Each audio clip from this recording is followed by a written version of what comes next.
All right, welcome to another episode of the Critical Introverts podcast. I'm your host, Senor Filth. Benevolent Asshole, I think, might be in the bathroom, I'm not sure, so he'll be here in a second. Also joined by Nate Cap, if you want to introduce yourself. Hey, thanks for having me back. My website's cubbyhole.com. Thanks for having me on. And we also have Trevor Brown, who hasn't been on maybe like a month or two. Something like that. Yeah. Name's Trevor, Ollie Ollie Oxen Free. I'm not going to advertise anything in the beginning because brain too much car Uh-oh.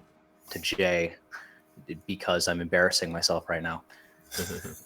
It wouldn't have mattered anyway because No, it wouldn't. Your voice didn't even make it through. So. Yeah, whatever it is you said, it nobody heard it. You just Oh my! you're like a Well, what I said was I'm drawing brain fog because I've had too many carbs today, and I'm drawing a blank. So rather than embarrass myself and stumble on and on for no reason, I'd rather just pass the torch off to Jay.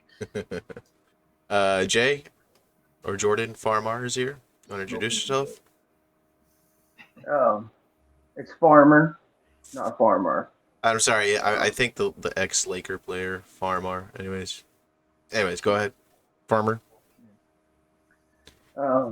Yeah, I'm Jordan Farmer. I was a political commentator for a few years, so to speak.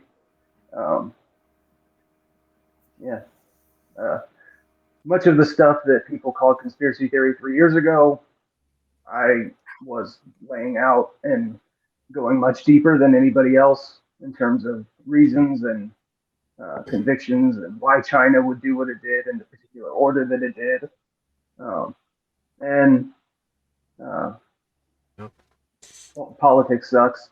Yeah. People tend to want to be reinforced with their side and want to make you feel like you're on the right side of things, when in reality we're all wanting the same things and Yeah.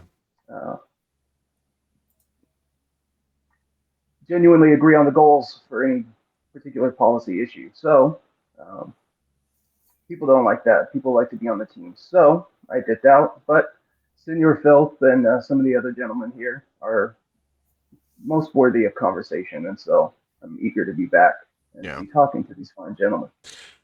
And the reason he said some and not everyone is because they suck. Yeah. well, like even among us, like we don't exactly have to agree on things, but I think we're mature enough to like respect each other's opinions, and that's what I like about what we have going on is that For sure. I don't care. Like maybe I might not agree on something that somebody says, but I'm going to respect that. And I think you guys will do the same thing. Yeah, it's weird how personal I people... do put my foot in my mouth. Yeah. I tend to, I can branch into the asshole shit pretty quickly, so it is what it is. I try to be honest. I'm doing it right now. I hold myself to the exact same standard, so be warned. Yeah, I just wonder, like, when did it become a thing where like disagreement became like this fight? Like, I thought, like, if one of you guys thought a movie I think is awesome sucks, I'd be curious as to know like what legitimate reasons you guys don't like it, and then just sort of bring a new light to every time I view the movie, it would just bring a different perspective. And now it's like it's there's like this almost bloodthirsty kind of reaction when people say, no, I disagree with this, and it's like, how the fuck did it like get to that? Yeah, it's like they don't want to watch the movie.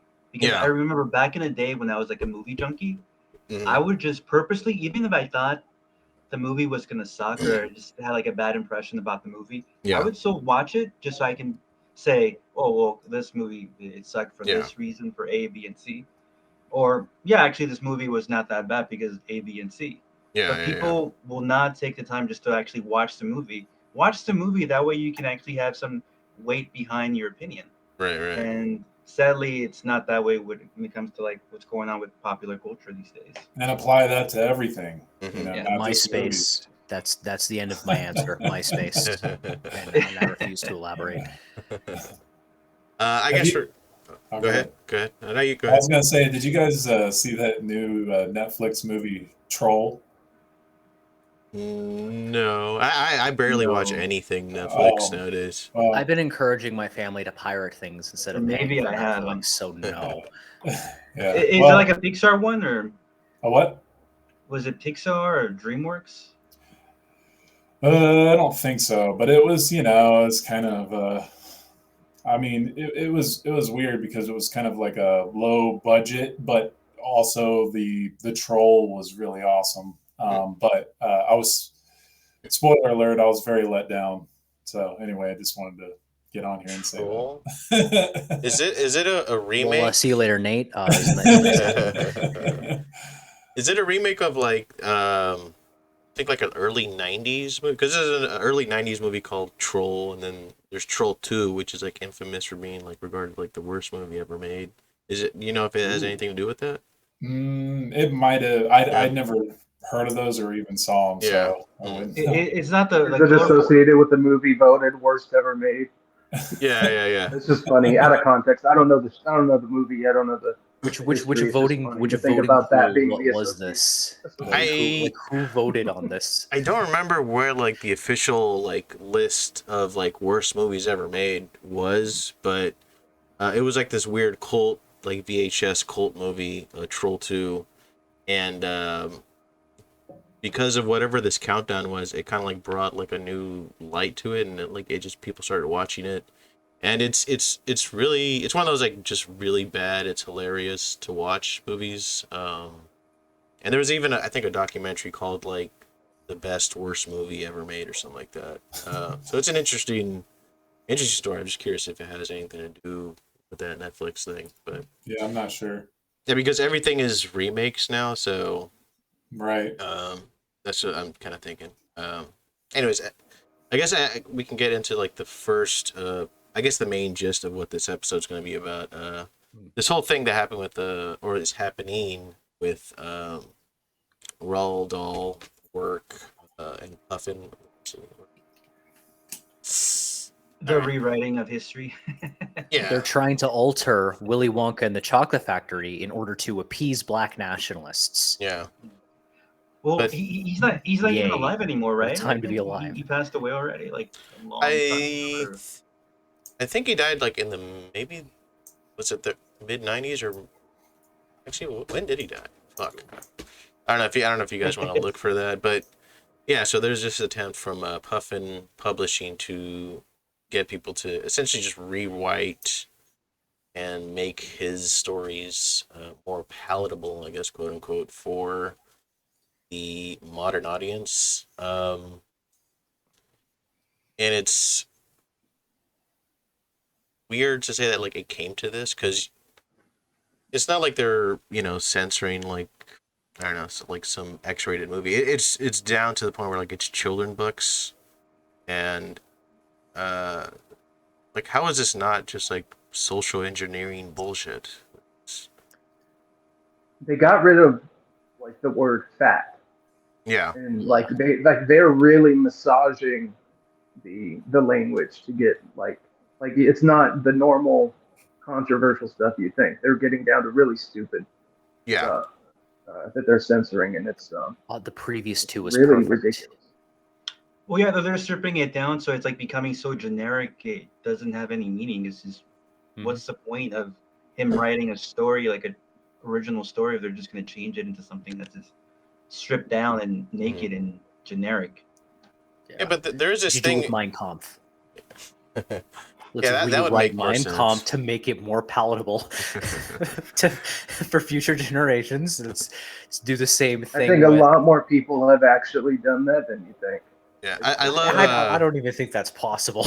Most of them are the ones calling people Nazis today. Yeah, I love The grand narrative that he laid out is there's similarities to many other grand narratives that have been laid out over the years, and it's the same old bullshit. I love. You guys know who James Lindsay is? Yeah. Yeah. Yeah, I love. Did you guys ever follow what he did with Peter Boghossian? Oh my God, where he Yeah, he rewrote a chapter of Mein Mein Kampf, Kampf but he and put did it in like feminist jargon. yeah, and it got like accepted. Awards. Yeah, it's That is just the best thing I've ever heard. That made me forward thinking. yeah. Striving If you replace for Jew the with future. white or Jew with whiteness, ambitious. there you go. You know. Have you read that document that rewriting of Mein Kampf?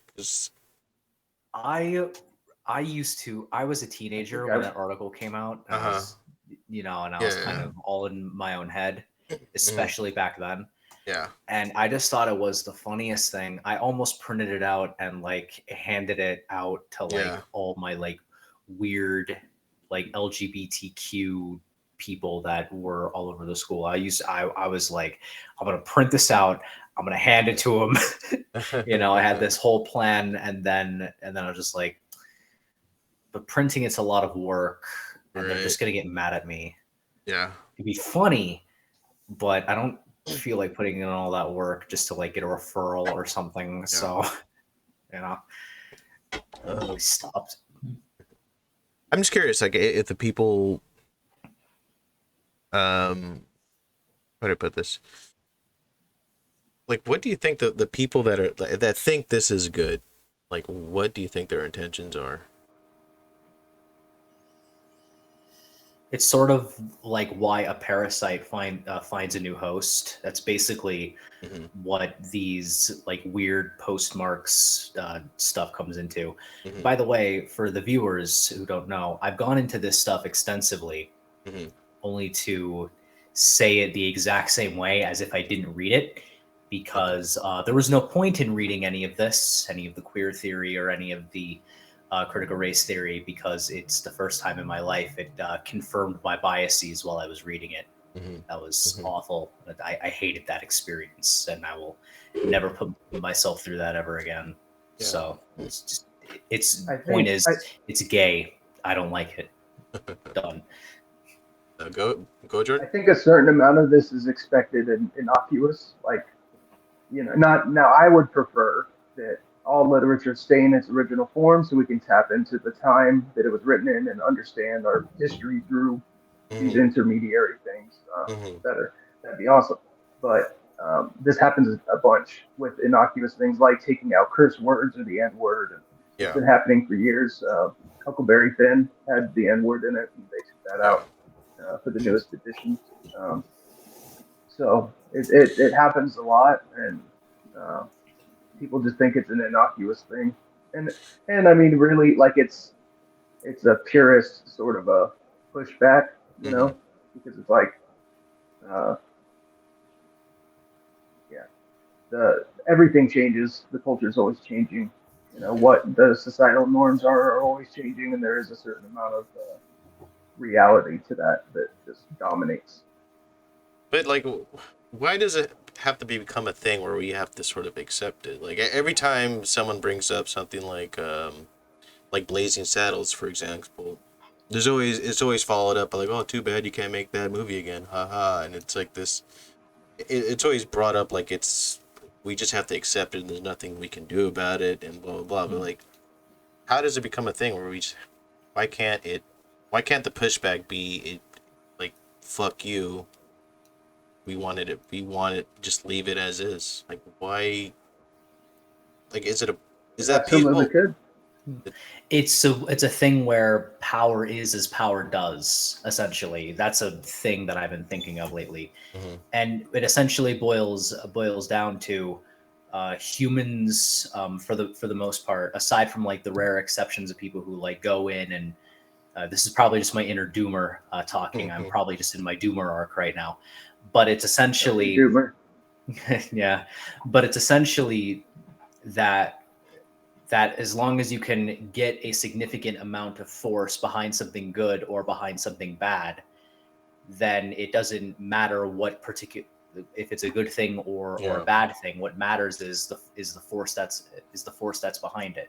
Yeah. So if you want a movie remade like Blazing Saddles, then you're going to have to get a script writer, and you're going to have to get a team of people to come together, and a photographer, people and directors and stuff like that to come in and make the movie. And then you gotta make it so that people actually see the movie. And in all of those steps, right, the power is in can you either facilitate the creation of the infrastructure for that project, or can you bring people together to make that project?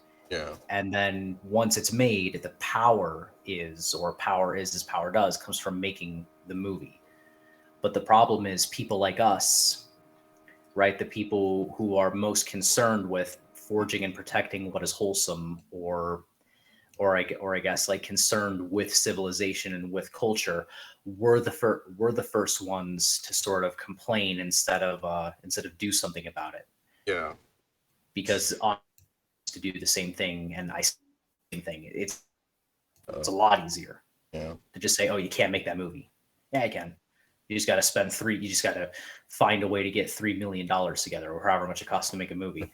That's why subscription networks like Daily Wire and now Timcast, can create these kinds of content types. But you need resources and momentum and skills and a giant team. It's very difficult. Everyday people don't have access to that. What everyday people can do, though, is do what the left does and boycott and complain and call in and actually have our voices be heard by the people that are relevant to these issues. The publisher for this particular author. I will commit to doing this in the next week. I'll call the publisher and just try to find a way to complain. I don't know how to do that. I don't do that as a regular practice, but how the hell are they going to represent me or know that I don't want them to mess with the stuff unless they hear it? That's the secret superpower of the left. Sorry to make it just political and straightforward, but it's true. The left does this and the right doesn't for some reason. The right has this, maybe it's the free market ideal sort of warping our perceptions of right and wrong and whatever, but thinking business is somehow sovereign from these things, or should be, and we're like, that's the ideal. But it's not the reality, and you got to compete in reality.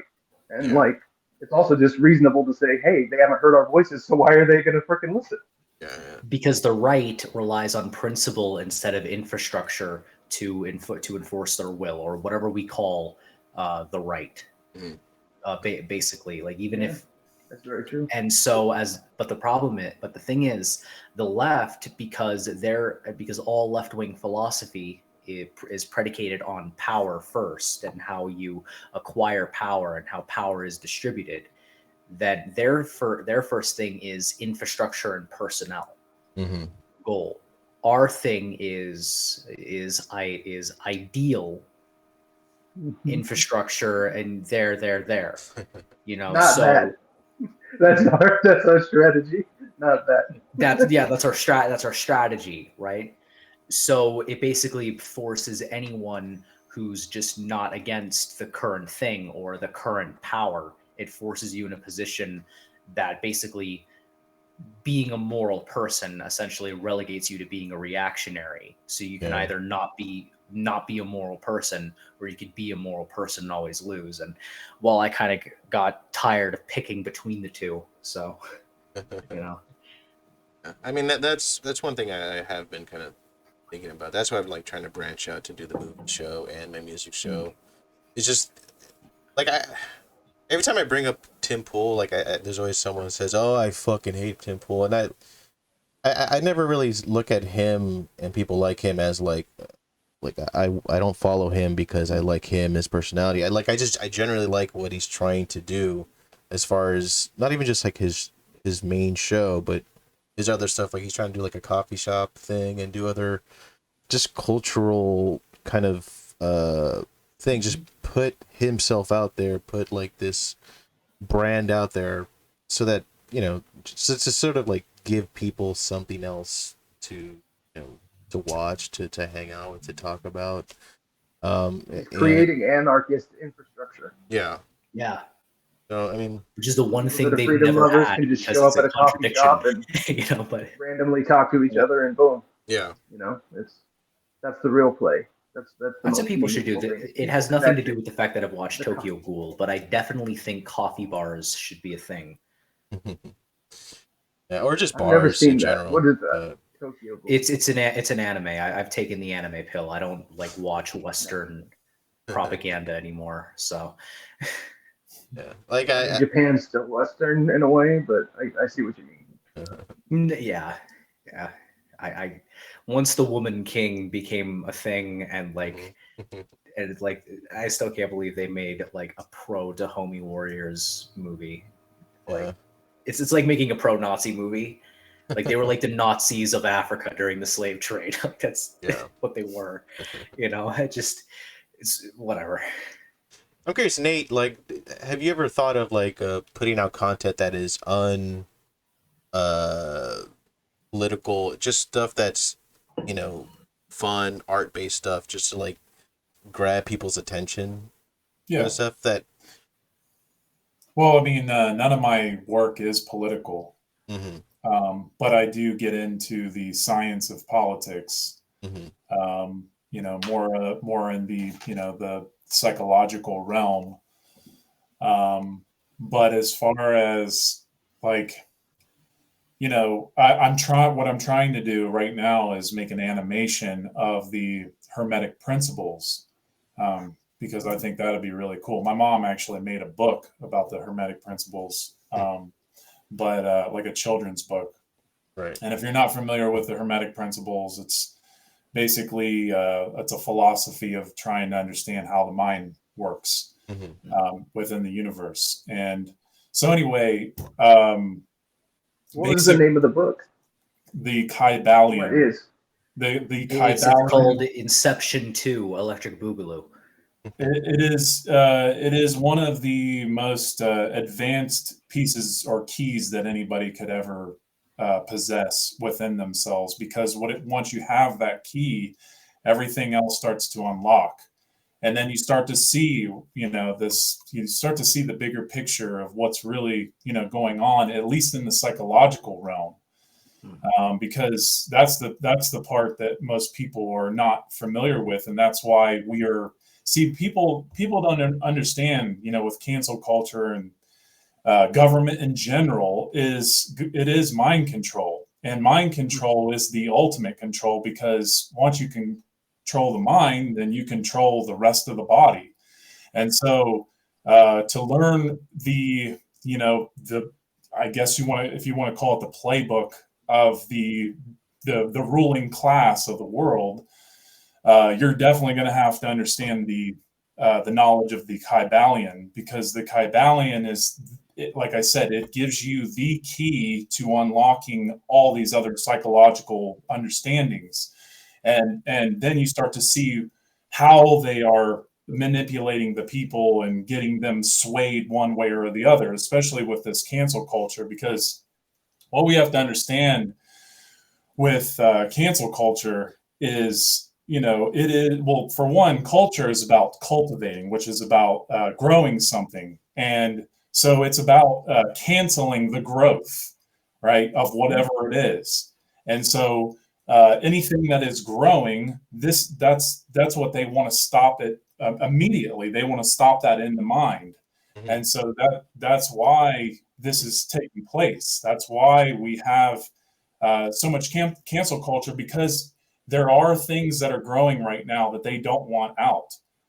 They want a civil war, but from the looks of it, I think civil war should have happened like 4 or 5 years ago, in my opinion. But something has happened. I think we are starting to raise. That's why they're doing all these events constantly, blowing things up and constantly getting these major crisis or manipulating them, starting them, whatever.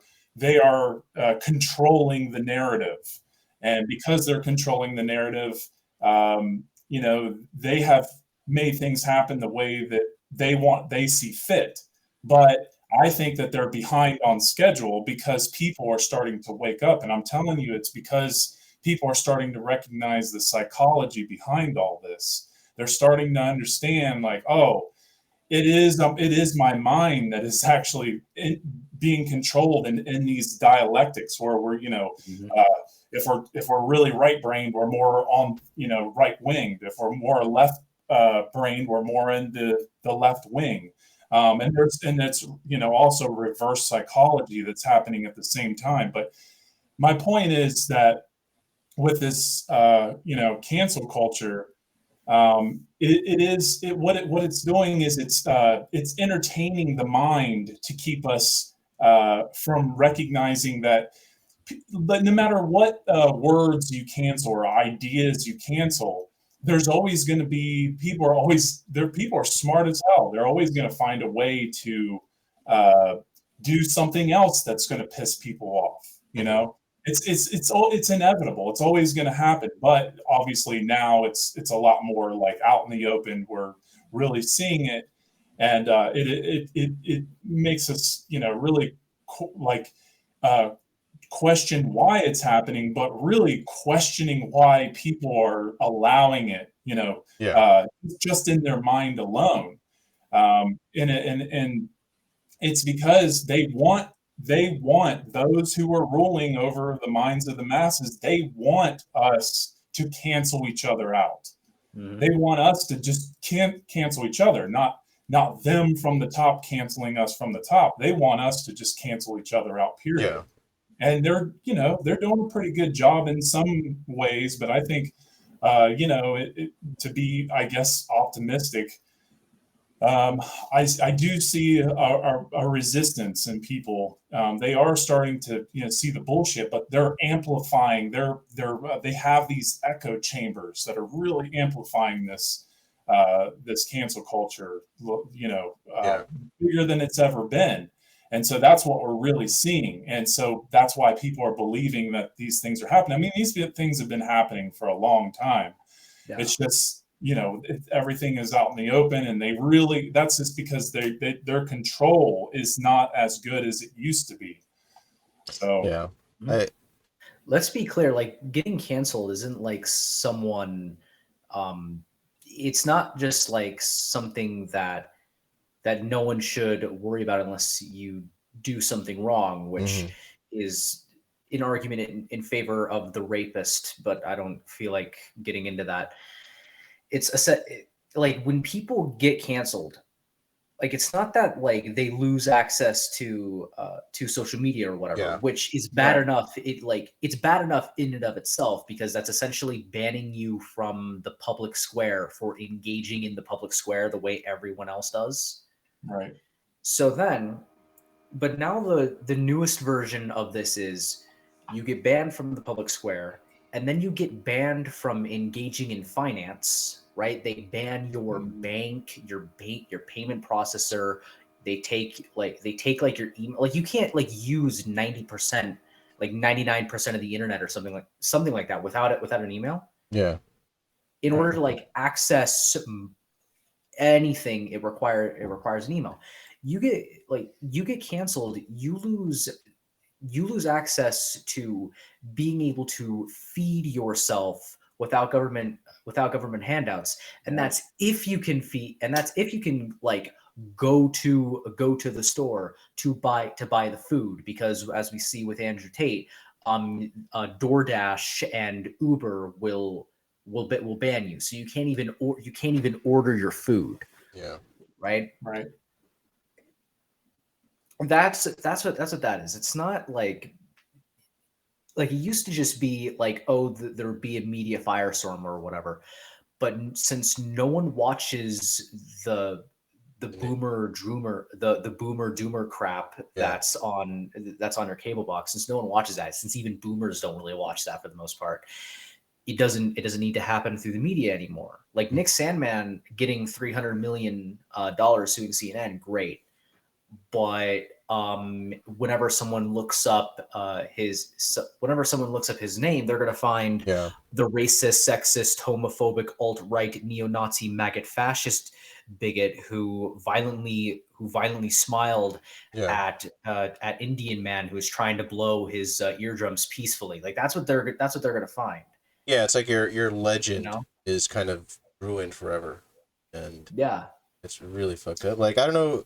Do you guys know I want to push back first. I want to push back real quick on what Trevor said. I think he's really massively underselling how good Fox News is and Newsmax is. Like, I'm not saying that they're good on everything. Fox News messed up the election, But like Tucker Carlson is releasing the footage related to January 6th after all this time. There's a whole host of people that do good work and represent good views and try to at least facilitate a certain amount of positive work. You know, there's a little bit more moderate cross the aisle conversation happening on the internet, but it's like 2% more. We're not doing a great job. There's not a lot of left wingers and right wingers getting together and talking, like Anna Kasparian and Ben Shapiro doing the Sunday special is as good as it's ever gotten. Period. That's as good as it's ever. Andrew Yang was an anomaly. Neocons. Andrew Yang doesn't count. He's a weird own thing that freaking crapped out because he's a coward. But oh well. Yeah. I mean, you look at cancel culture is. I mean, yeah, I agree with you, Trevor, about like you are able to see. There is so much more of this blatant, in your face cancel culture. I mean, you're able to see it so much more. And one of the most deadly parts of cancel culture is the firearms. Because this is all about self-defense. It's about canceling self-defense. That's what they want. That's what they want more than anything. Yeah. Because that is the only fangs left in this world is what we have here. And they want to defang us, and they will do anything to get that done, and they are, by canceling everything. Well, it's not just cancel, but it's just you look at all the different ways, all the different media manipulation weapons that they have, and you will see very clearly what their game plan is. Especially if you study any type of history dealing with Nazi Germany or Soviet Russia with Stalin and Lenin and Mao Zedong with Red China. I mean, you will see these similarities that are happening here, and it's a deadly game that they're playing, and it is working in the low resolution minds to a degree. But anyway, I just wanted to add that because that's a big one. Yeah. Well, It's best to only true. The only. Go ahead. ahead, BA. Yeah. Oh, I had something to say about that, about the cancel culture that I've been thinking about recently, is that they're really good at distracting the mind when it comes to cancel culture, because I've noticed that anytime somebody gets canceled, or most of the time, is that they never focus on what the person is being accused on. They always fall back on things. They leave it obscure enough where you have to kind of fill in the blanks. Like with the whole thing with Andrew Tate, they accused him of all these different charges, but they didn't answer. They didn't answer anything. They didn't say, they didn't give any proof. They didn't give any.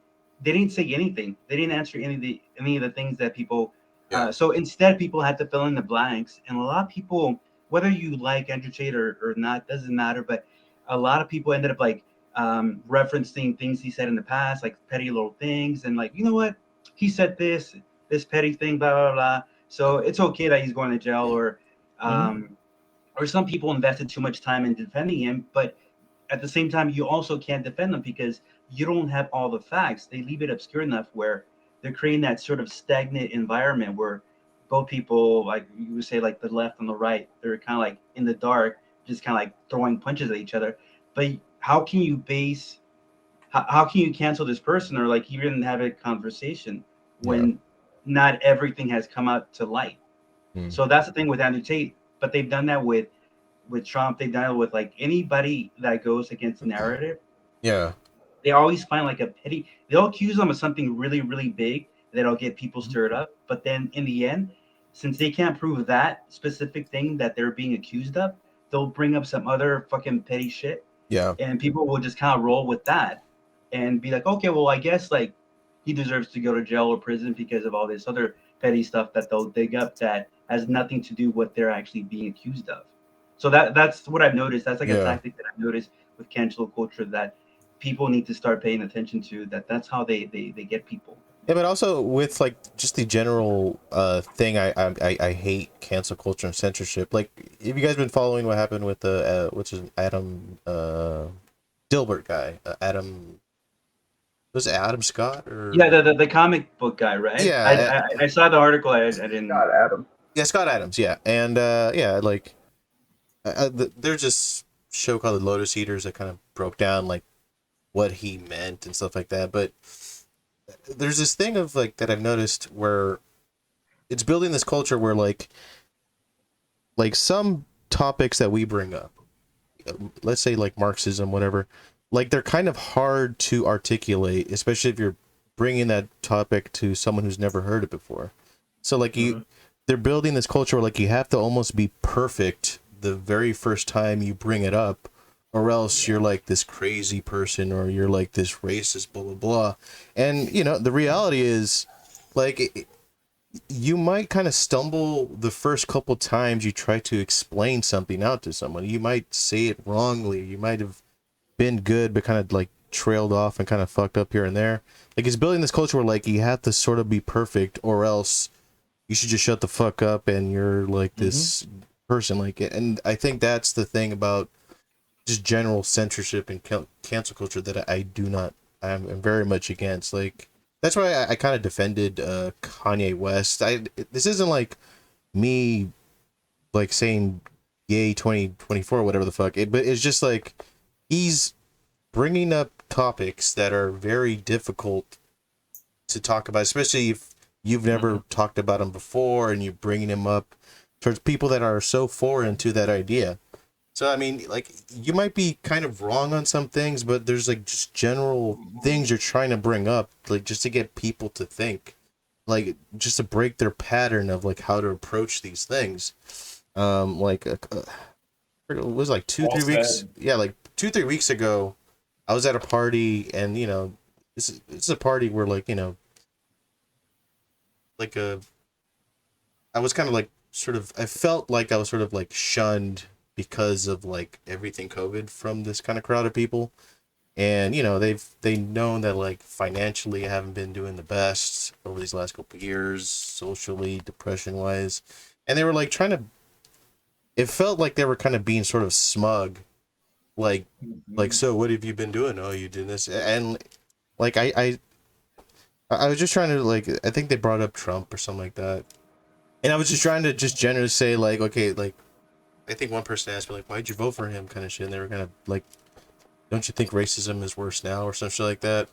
And I just trying to like, I was just yeah, I was just trying to just generally explain, like, just really simple, like life for the average person has gotten worse on so many levels ever since like Biden has been in office. And I'm not, this wasn't me trying to be like super pro Trump or something like that, but it's just trying to be like, you know, the economy's bad. Like, there's a reason why when like the economy's bad, that's not good for the average person. But instead, like me bringing that up, like they had no idea what the hell I was talking about, and B, they were kind of like laughing off like the seriousness of what I was trying to bring up, because like they're kind of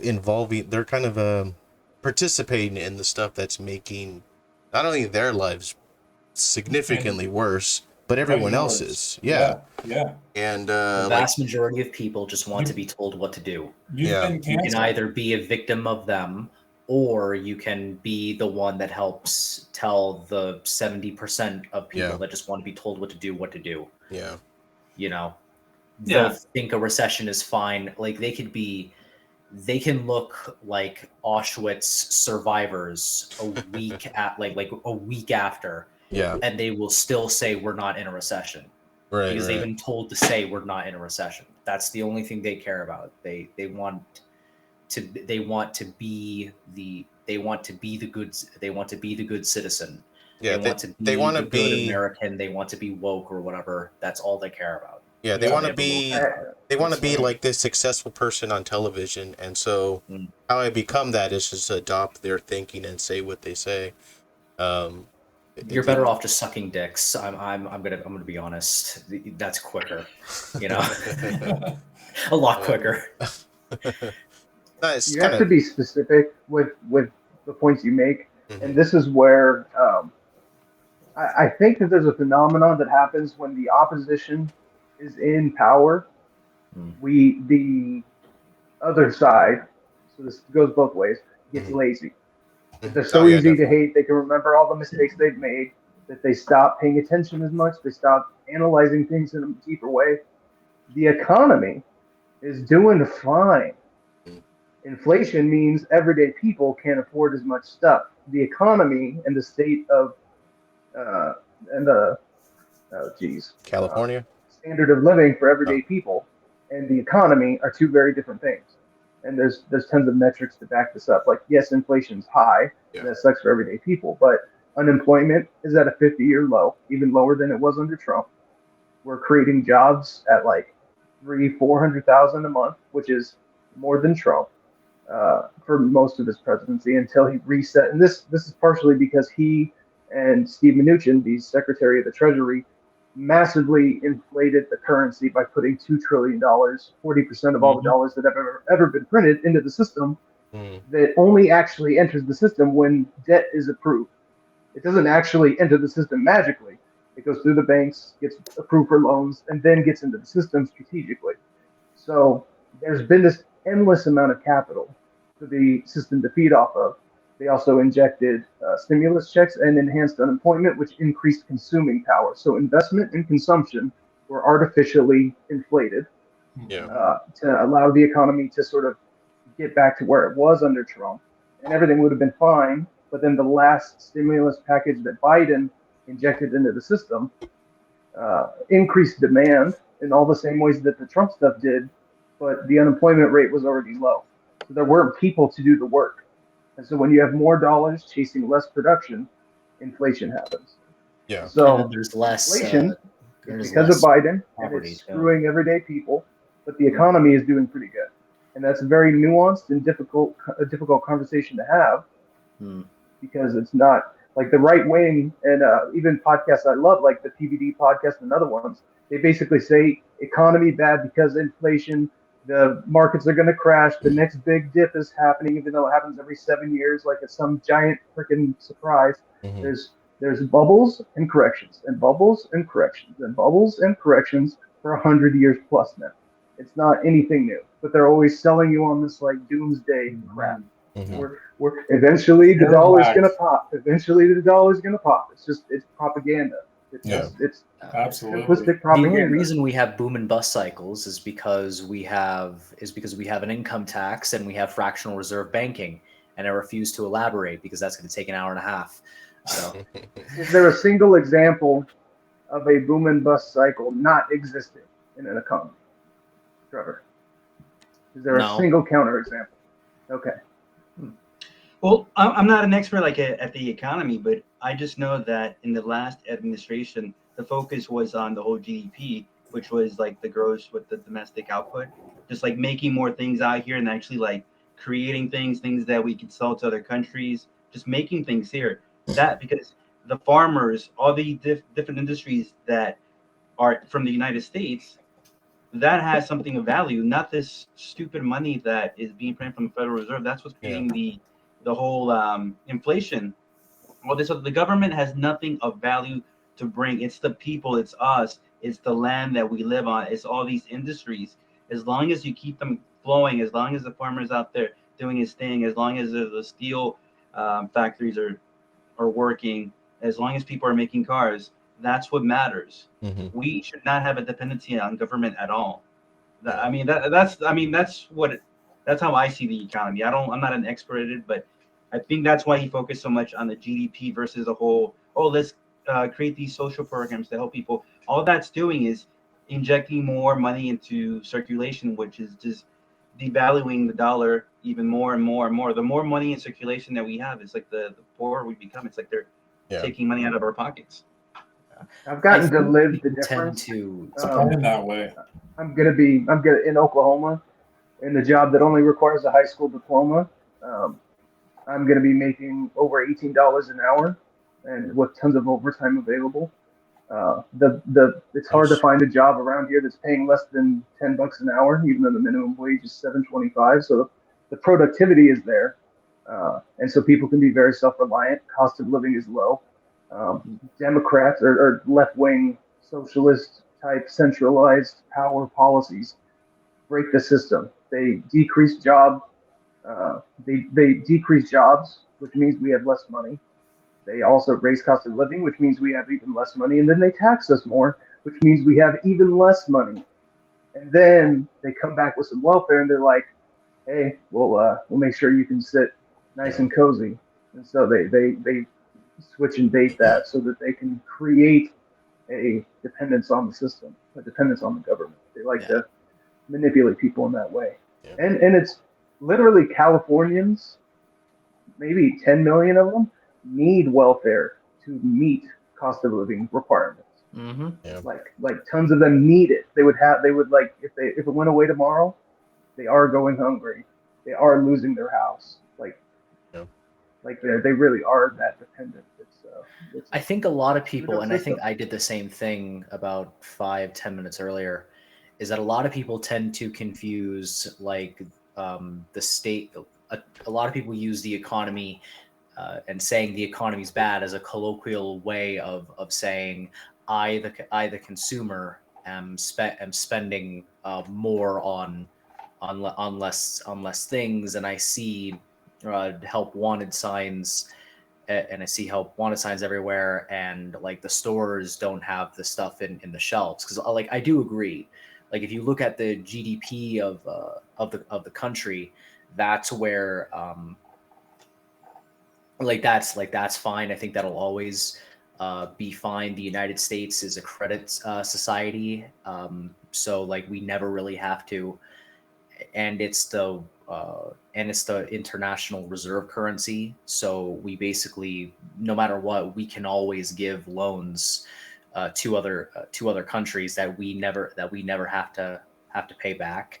And even if like Bitcoin like takes over, it still makes the US dollar like second place, because crypto still requires a stable coin that's backed by the US dollar, either USD Tether, which is the official crypto of the Taliban, but we don't need to get into that, or the or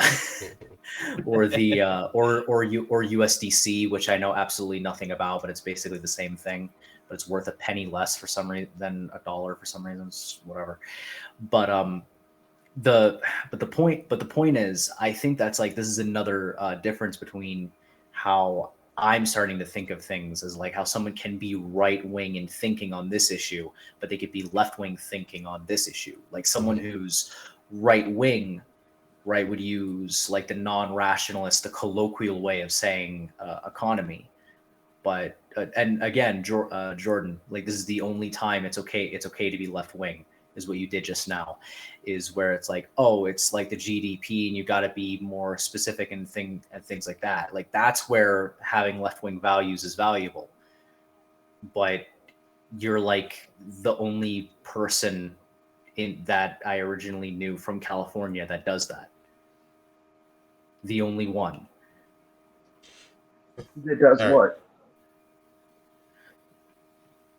No, that like doesn't use the left-wing thinking as about like targeting on unfairness, but like it's goal oriented, but it's not centering on acquiring power.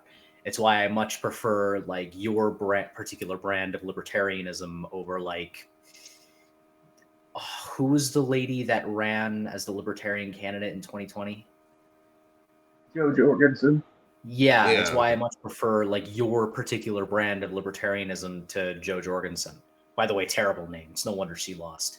Even if she ran as one of the major parties, she still would have lost. It's a terrible name. Sounds like a fake name. Cardboard has more personality than her, so yeah, it was stupid to choose her. Libertarians love to have no chance of winning. They're comfortable in that spot. And how many moderate libertarians have you ever heard of? You know, libertarians are always competing for the purity test. Who's the best libertarian? Who's truly libertarian? Blah, blah, blah. As a former libertarian, do you like freedom as a starting principle? Yes. Okay, let's have a conversation. Let's be moderate. The government sometimes does things that are important. Sometimes.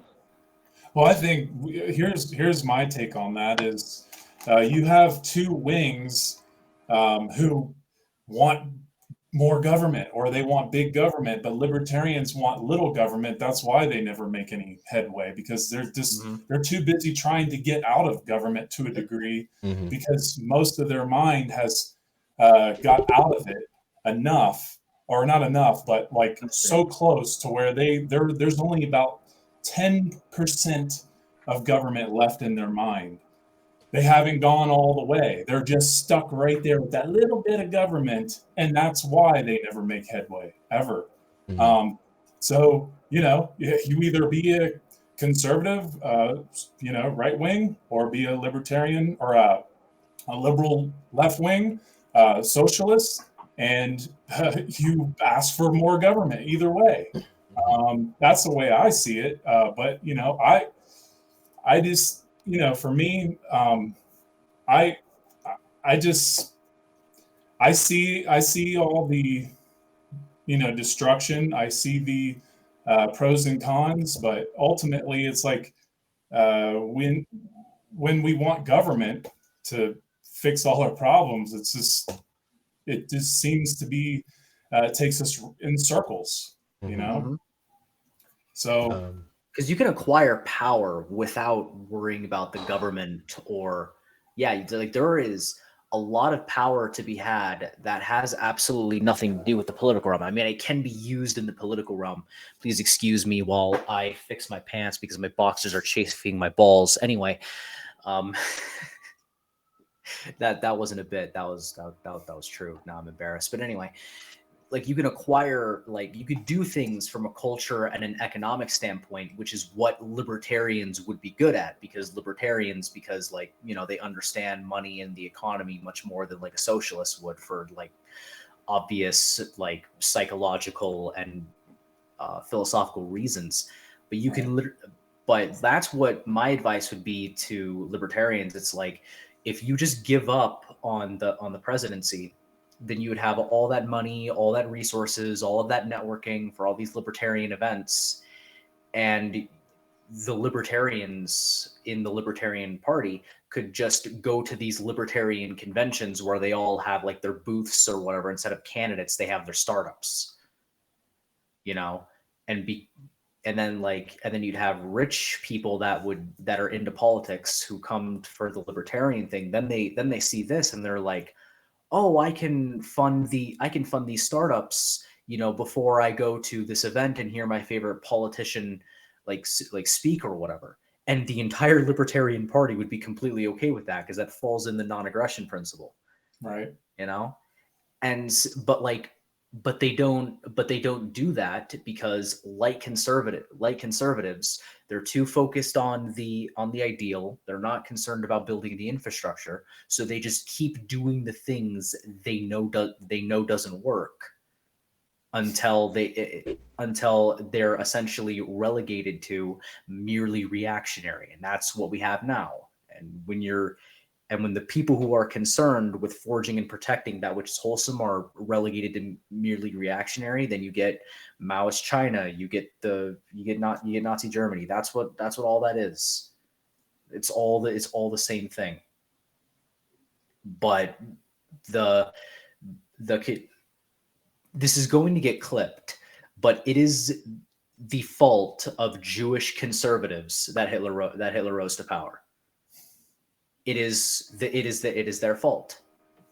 They didn't try to it because if you see the writing on the wall, like let's say in 5 years from now, there's someone who, and it's starting to happen now, but if I see a politician that goes on stage and wins the presidency, or even like wins the nomination, let's say, so that I actually have some time for myself in this analogy. If a Democrat politician came up and said, I am a devout critical race theorist, I think that white people are responsible for all of my problems. And if we just get rid of white people, then all the plights of black people will be solved, which is what they flat out state in pedantic detail for several several paragraphs of several chapters in multiple different authors' writings. Then I would say, okay, I'm going to dedicate a month to doing something about this. But if I don't, but if nothing happens in a month and I really can't get anything organized in a month, I'm going to leave. You know, it's the Jewish conservatives, in keeping with the ideal of, oh, I don't like the results of the election. Yes, he's said he rants and raves for several hours in pedantic detail about just how much he hates people like me and my family for existing. But I'm going to keep my family here. Like, no, that is your fault. That is a lack of oversight on your part, because you were too focused on the ideal of everything being okay, despite literally all of the evidence saying otherwise. I do blame Hitler for everything that happened, but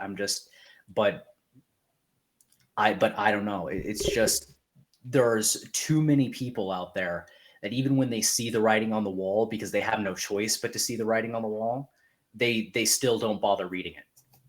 Yeah, I got you. You know? Yeah. I definitely think that it actually went over my head. But governments of the world not doing anything to push back against Hitler was more relative. That was definitely the cause. Honestly, Trevor, that was a hard sell. You had to go quite a circuitous path to make a point out of that. Well, I thought you were gonna go harder on the Jews. I thought you were gonna go full on like Kanye. No, I love Jews. we believe in the same. He was hoping for a yay moment.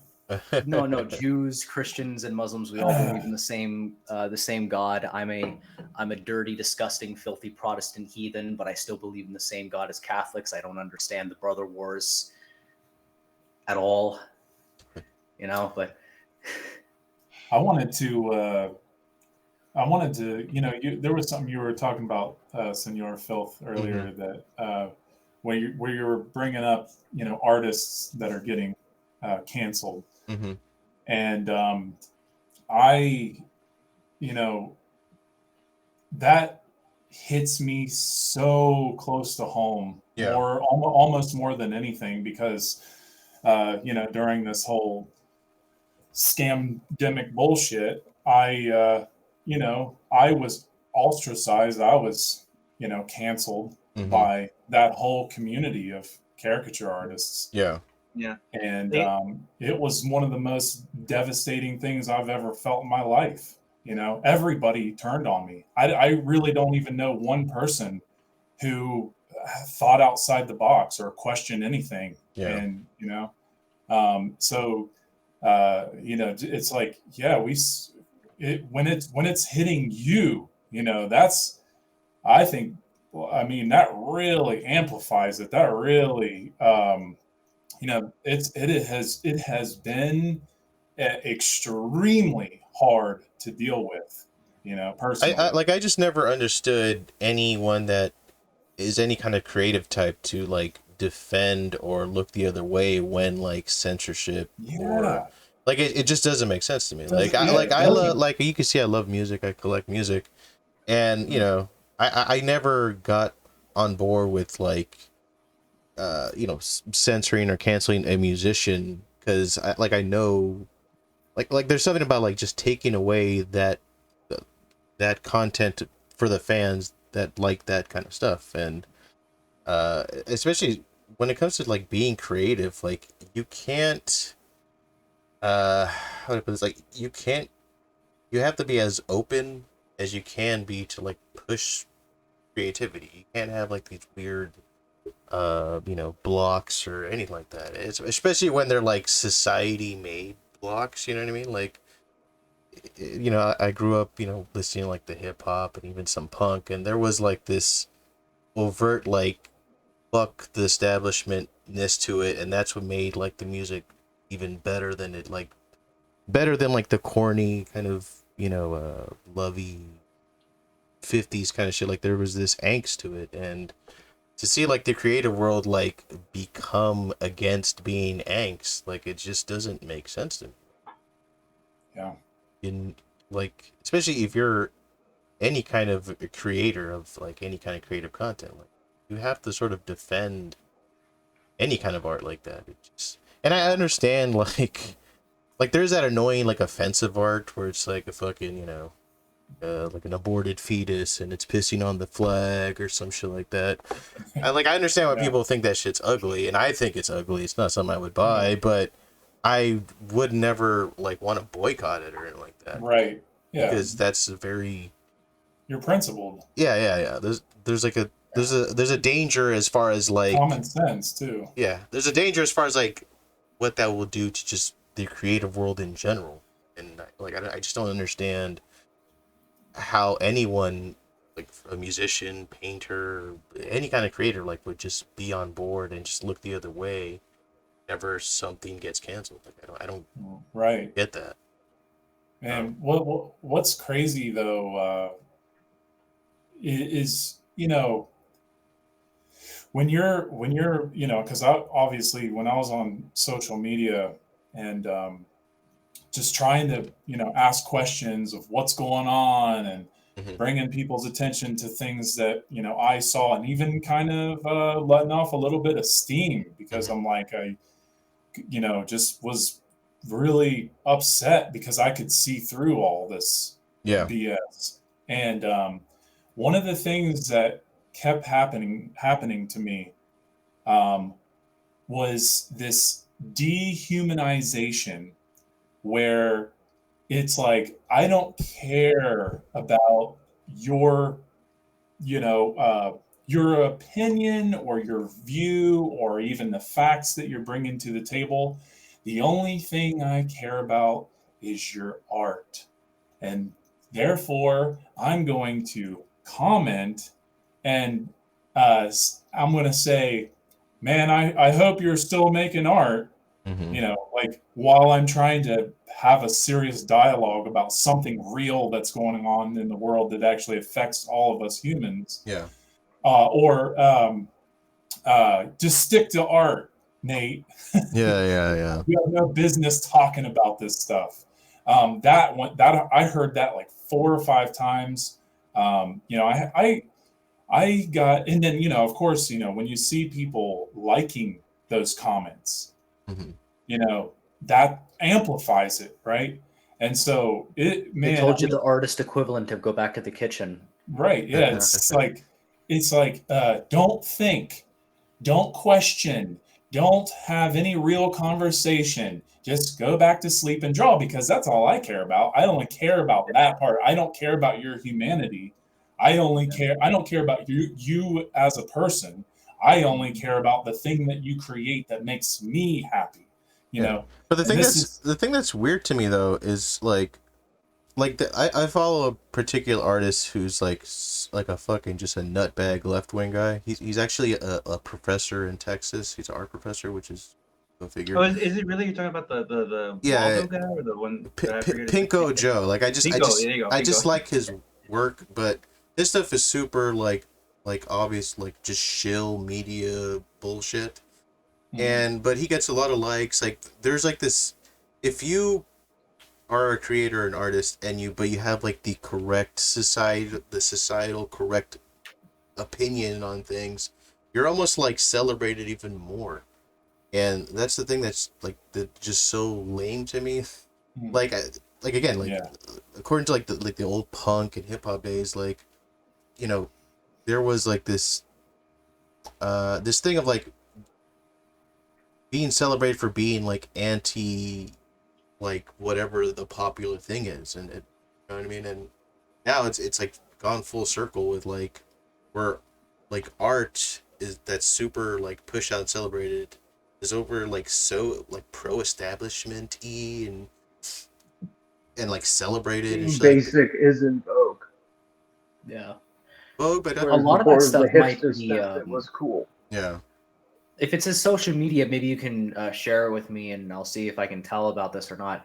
You can buy followers, comments, and likes for pennies on the dollar. Mm-hmm.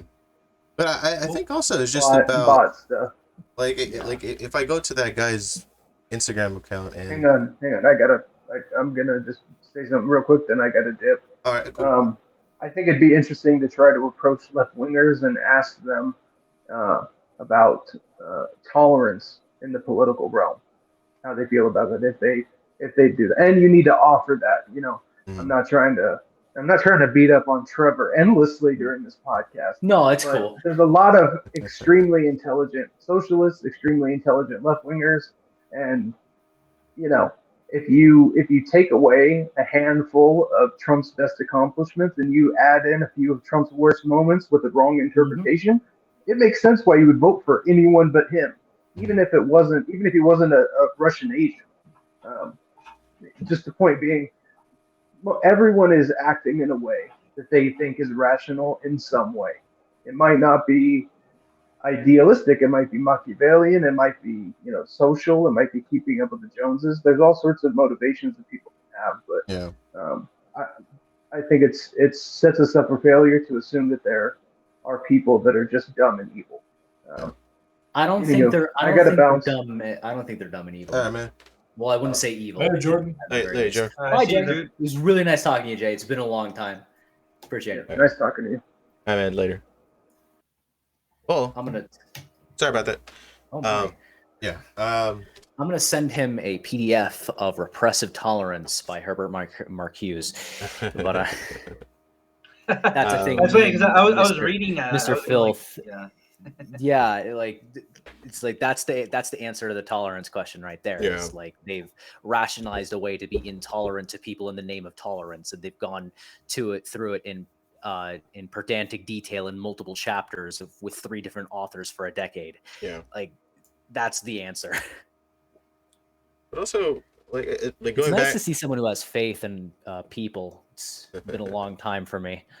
But going back to like a full circle to this Roald Dahl thing, like I find it very disturbing that it's not so much canceling, but it's rewriting his actual stuff. Yeah, it's almost like tainting his legacy and saying like, well, we're better now as a society, and his genius and all this stuff. And like, I don't know, did you guys ever read any Roald Dahl when you were younger? Yeah, he wrote Willy Wonka. Maybe. Yeah, I've seen Willy Wonka. Yeah, I read a few books when I was a kid, like the Fantastic Mr. Fox. Yeah. The sequel. Yeah. I guess I did. Yeah, that book was great. I also read James and Giant Peach. The sequel to I'm not sure if I read it all, but the sequel to Willy Wonka, it's like Willy Wonka and the Glass Elevator. Yeah, I remember reading like half of that, but I like it, like this idea of like sheltering kids so much from anything that will sort of like jolt them or any kind of like danger in any way. Like I don't see how that can be any good can come out of that. It's at the end of the day, it's just good for government. It looks like Rome. Well, yeah, you're kind of like you're stripping them of any sort of like expression, and I think that's what's gonna make people more submissive.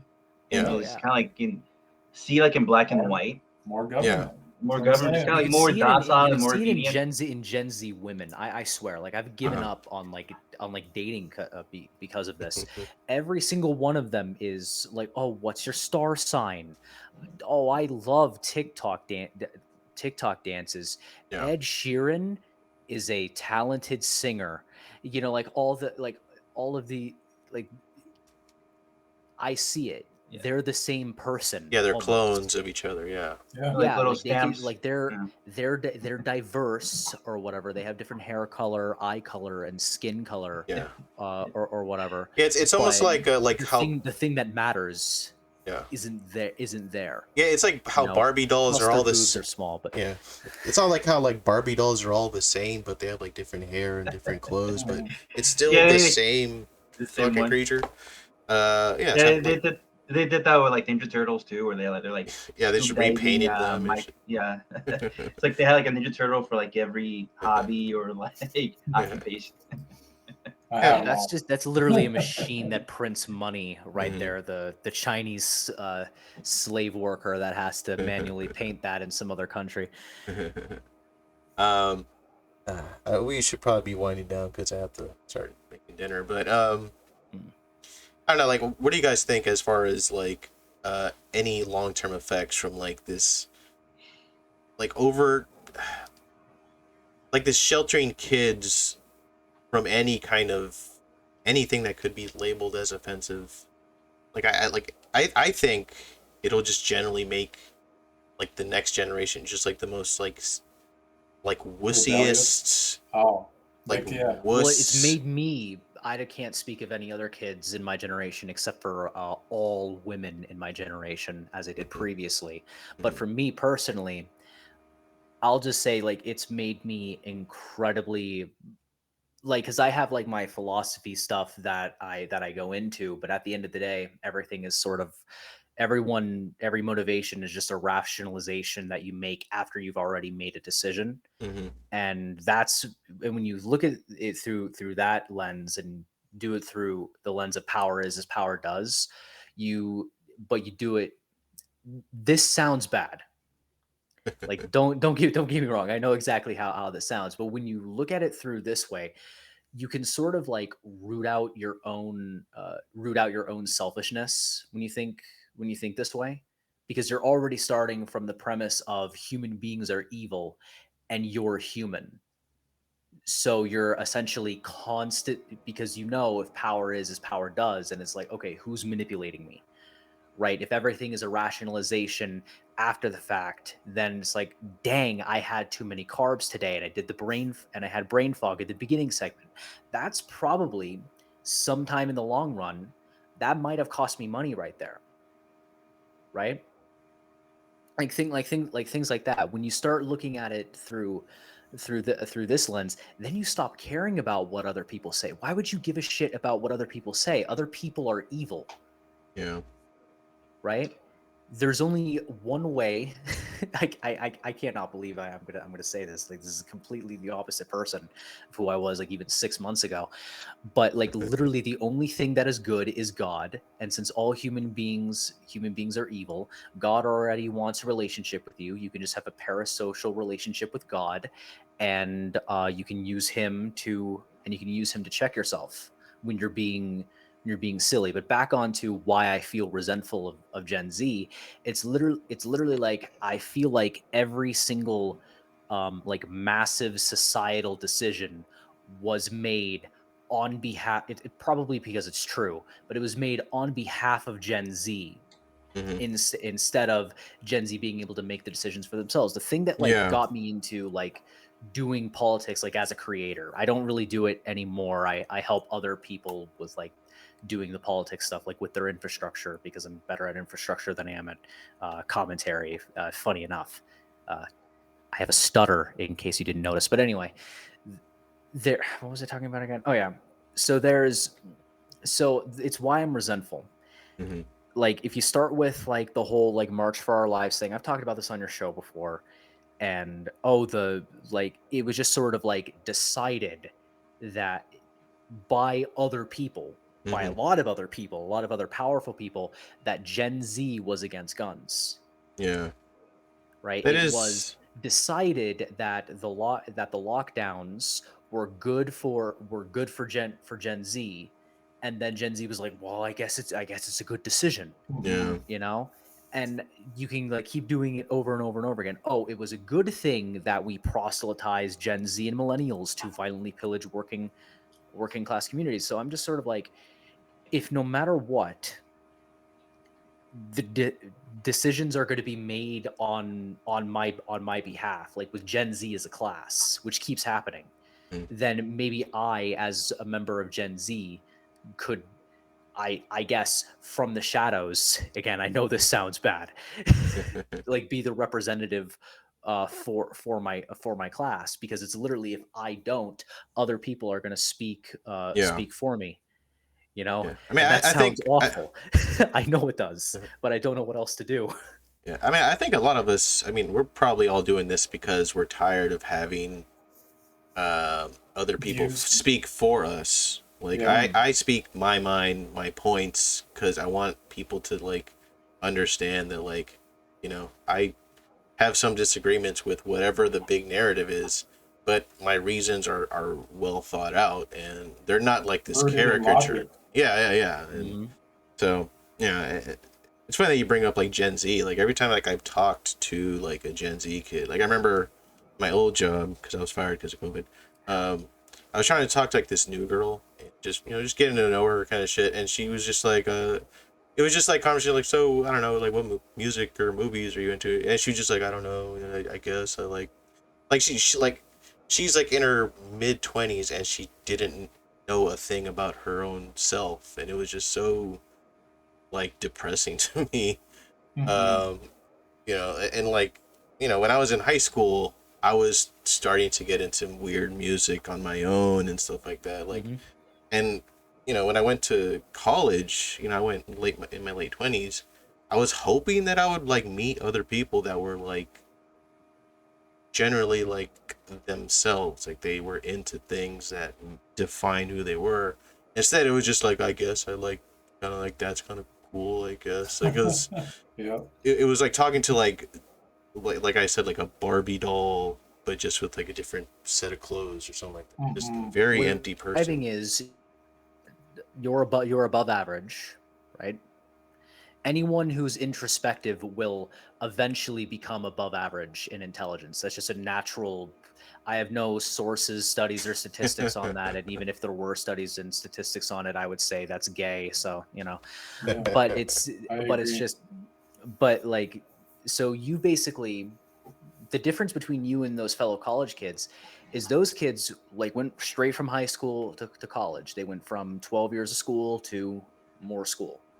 Yeah. You went from 12 years of school, you took a few years to figure out who the hell you were, which takes a lot of mental power, and your brain is a muscle like every other muscle. You can tell I did absolutely no research into this.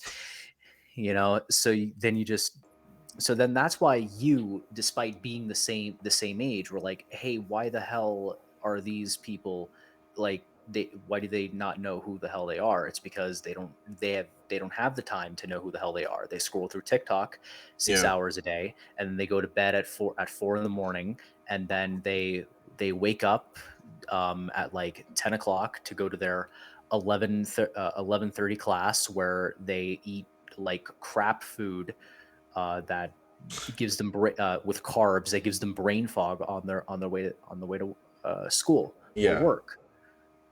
Yeah. That's why. You know. I, Go I ahead. know, like I was gonna say, like, if we can go back to where this is all headed in terms of like Hmm. rewriting the books. Yeah. Oh I yeah. just remembered about. Have you guys ever read The Giver before? They Yes. I've also made it heard of into a that. movie. Is that I Yeah. think that's like an interesting story or book. I read it a long time ago. I know like it was made into a movie, but Yeah. it's like a false utopian sort of future. What I think this is what a lot of people. The reason some people are seduced by some of these changes is because they think it's going to lead to like a this romantic utopian future. But like yeah. usually like the utopian future that I envision happening would be something like what happened in The Giver. Like if you guys would let me like read, because I don't remember exactly what the book was about. If I could read a part of like the Wikipedia, I Oh read it was yeah. like Yeah, almost sure. like 8-10 years ago when I read it. Yeah. Go ahead. But it's Wikipedia about is a astounding source, and but I would it's complain from about the fact that you didn't do any research, but I didn't do any research either. no, So but I read this. I remember what the story is about. But it's about like a you. If there's a let me find like a place where I can start reading. It was written by Lois Mhm. Lowry, set in society which at first appears to be utopian, but it reveals to be dystopian. As the story progresses in the novel, the society has taken away pain, strife, by converting to sameness. So, keyword sameness, a plan that has also eradicated emotional depth from their lives in an effort to preserve order, the society also lacks any color, climate, terrain, and a true sense of equality. The I'm just going to read a little bit more. The protagonist of the story, a 12-year-old boy named Jonas, is selected to inherit the position of receiving memories. The person who stores all the past memories of time before sameness. So Jonas struggles with the concept of new emotions and things introduced to him, and whether they are inherently good or evil. So that's like really there's like a lot of Yeah. key things with the whole sameness, and Mhm. this is where we're heading. Like Yeah. Like I just do like I do worry about that because like when I go yeah, to a bar or something like that, like I'm just walking to like through the bathroom or something like that. I hear other people's conversations. It's like the conversations are relatively like the same. It's like you Yep. see that Marvel movie, oh, it's pretty good. I like that thing, and I saw that Netflix show. Like there's Oh my no gosh. interesting conversations like going on, and it's like Yeah.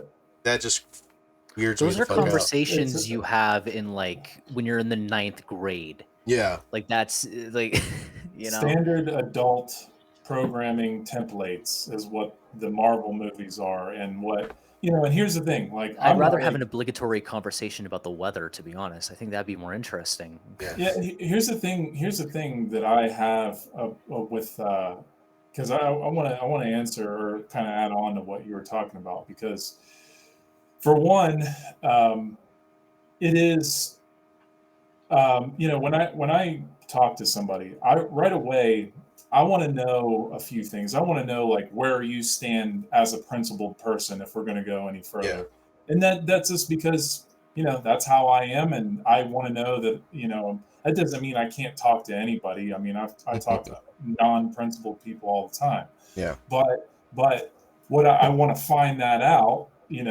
soon, and then I also would like to know our like is there I do like people with comedy. Yeah. The more you get to know me, the more that you'll see that come out of me. Yeah. But then we can talk once I know where you stand. If I know that you're someone who actually cares about knowing who you are to some degree, Mm-hmm. then we can start talking about cartoons and Marvel if you want. Yeah. Yeah. And we've kind of talked about this a little bit before, but it's like uh, I have been in a room full of grown men, people who are in their late 30s, early 40s, and the only thing they can talk about is Marvel movies. It's just it is unreal, or a Family Guy, like in different circles. Yeah. But it's just like this is what you talk about. This is what you're concerned with in the world. You know, Yeah. it, But it, it just it's one of the most saddest things that I have ever felt yeah. as an adult. You Yeah, know. but I don't mind talking Marvel movies, but like as you said, like there is something about finding out someone's like general principles on things. Like if someone establishes that they have a like let's keep it within movies, just like has an established principles on film in general, then I'd like to talk about movies with that person. If they're just like, I don't know, the Marvel's kind of cool and see Doctor Strange, that was pretty good. Like that is a Like, conversation that like why I almost was it fall good? asleep. You know? Yeah, I fall asleep just listening to someone like that, and what I mean. Like I worry that like the next generation is just gonna be so boring, and like if I want kids, I want them to be like interesting kids. I don't want them to be fucking the Marvel As long as they're movies. your kids, you'll find them interesting. Yeah. But it takes work to make other people But interested in it's your like kid. them, and like I worry about like their friends are probably gonna be fucking like boring as hell, and like that's gonna like trickle down. It's just like there's something disturbing about like a society that's growing more boring and the same, and Yeah. like I don't see any how that's gonna be good, especially like just for art in general. Like I don't want like entertainment to be just boring shit. Yeah. I can't think of like the last time I've seen a trailer like, oh, that trailer makes me want to see that in the theaters. Like I can't really think of that. And like I literally When I just saw the watched Attack on Titan trailer, that made me want to pirate it, you know? But like, yeah, like you that's why know, just now I just been watching older shit because like even stuff that is made just to be entertaining, like there's something that like that's missing in new entertainment. It's very bizarre to me. Mm-hmm. I don't know. I guess we could start winding down because I said that like 20 minutes ago. oh yeah. Yeah. Anyways, I guess if you guys have any like last words or anything like that. I'm gonna go last. It's gonna take me a while. All right. I guess Nate, if you want to plug or say anything, end this. Well, I really hope that if anyone is truly listening to the conversation like deeply, Mm-hmm. I really hope that people are thinking about these things more because um, it's like people really need to find their care, Mm-hmm. in life. And by finding their care, I mean, not your typical like, I care about, my Yeah. dog, or no, I mean, care deeply to know who you are, Yeah. to really, find a way to really self-express and be who you're truly supposed to be, because that's the thing, we're not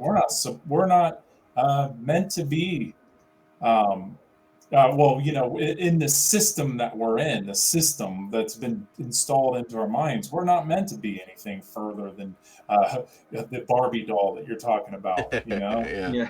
So it's just, we got to find a way to break out of that, find our care, to know who we are. So Yeah. that's all I got to say. Yeah, Thanks for having me on. BA. yeah, I agree with what Nate was saying.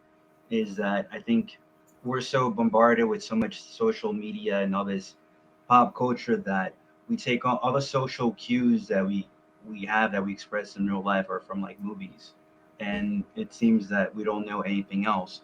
I think yeah, we need to take the time to get to know ourselves, and I think everybody was made to give something to the world, and we're not going to get that from TV. We're not going to get that from social media. It's Yeah. like you have to dig deep inside of yourself. And Books. yeah, I think you actually have to close your eyes, and I What? think that's why there's like a lot of singers that close their eyes Yeah. and they can start. That's how you visualize. Even like artists, like you'll close your eyes and you start visualizing who it is that you are. Yeah. And there's something that innate that we all have, that we're here for a reason, and we should make sure that we put that out into the world instead of just receiving all this propaganda. Yeah. Let's let's give what we were supposed to actually give to the world instead of like, Yeah. yeah, the bad stuff. All right That's all then. I gotta say. All right then. Jew hater over there. Oh, okay. Listen, I love Jews more than you, first off. No, but I actually What? like I don't have anything to say about Jews. Yeah. I don't. Who really Yeah. does? It's weird. Anyways. The only thing I have to say about orange Jews is juice? they managed American Jews, they're Americans, so they're like awful. And that's because they're Americans, but I guess any last words, Trevor? yeah, my name is Trevor Brown. I am the editor in chief of Acropolis News Network and the sole proprietor of Acropolis Digital, where we will build and scale your social media brand from 0 to 40K followers on average. The 60K is a bit of a spoiler for a few months now, but we will scale your social media brand from 0 to 40K followers on TikTok and Instagram in 3 months. And then we will dedicate the next 3 months to build your social media brand that we've scaled for you and make it immune to cancel culture. Thanks so much. Nice. All right, guys. Yeah, like I said, I've been saying for a while, but it's coming soon. I swear, my music show will be coming soon. It's just a matter of just having the time to do it. And yeah, check out my merch. Have my Big Cartel store. Also check out my other show. I just filmed an episode last night with Steve Rampton, talking about Dead Alive, Peter Jackson, early Peter Jackson movie. Be on the lookout for that. And yeah, thank you guys for watching. If you like the show, like, share, subscribe. You can leave a comment if you want to add to the conversation here and there. And yeah, that's it. Thanks, guys, for watching. Physical media is forever by Laserdisc.